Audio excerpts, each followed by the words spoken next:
that in Spanish, there is no word for gay that doesn't also mean faggot. See, the language didn't bother. We come connotated, bruised knees, the lazy jowl of masculinity. Dicen gay, pero me dicen joto. The language loves to howl my supposed sins. Joto! Taking the 9-inch nails and faggot, making a melody. Maricon, a mimicry, a man. Why do you cry, baby? You cry, baby? I cry for a mother. Couldn't conceive a tongue that fit the language for queer. Into her heart, divino was already taken. My defiant diction didn't need a prescription. We were already whole and holy, glowing beyond description. My love is semantic resistance, Catholic insistence, lurking like a lark, but I am not the worm. I am the word. The word is good. The word is God, my God, a fiery faggot in and with every tongue, the language lacking. Repurposed English in a Spanish accent, a love language without its own word for my kind of love. Thank you.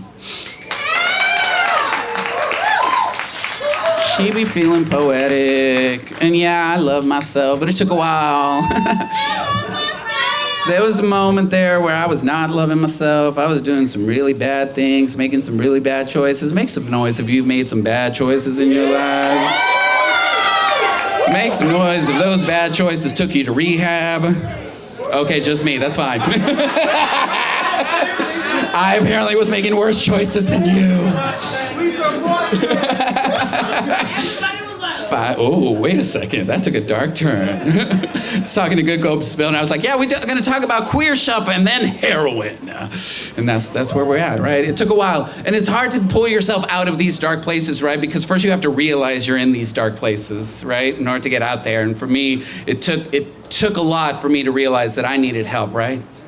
See, accepting your own destruction is sleeping between 6th Street and I-35 Austin rush hour, the rock bottom underpass of how did I get here, a puddle on the desk you never use for work, swaddled in sweat sheets in a cold co-op bedroom you've been looping through for 3 years, encroached by a mite-covered den of unwashed, mostly forgotten clothes. You only wear long sleeves freckled in red and red and red and red anyway, nodding off next to a pair of coffee mugs, barfing cigarette butts on the nightstand, engulfed by the smell of choosing oblivion over yourself. Your bookshelf of abandoned textbooks, mostly unread, shelters you from the dry-mouth reality that you haven't done shit, despite the bullhorn-framed $40,000 paper feverishly debating otherwise from the back of an empty closet, and the secret drawer glittered with ritualistic cotton, spoons,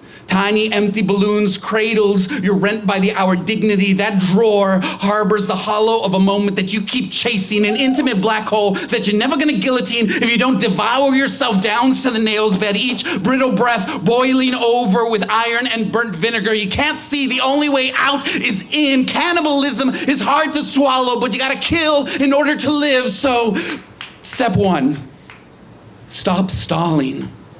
Every crossroad is the moment to smolder all the yesterdays. However fragile, you still have the glimmering sandcastles of what could be. Step 2, let go of the permanent markers you wrote the years in. See, you could be powdered and casket ready, yet here you are, a withering root ready for a new season. Fall into the well of who knows what's next, and yeah, it's gonna hurt. Step 3, throw your shame in the mouth of a pit viper and ask for help. Start with the people you were too proud to let see your stab wounds. They're probably the only ones still willing to offer their necks for yours. Step 4, question everything you ever thought your life was gonna be. You already lost yourself, so what else is there? A fire can still burn without taking everything else down with it. Sift the silence like a toddler.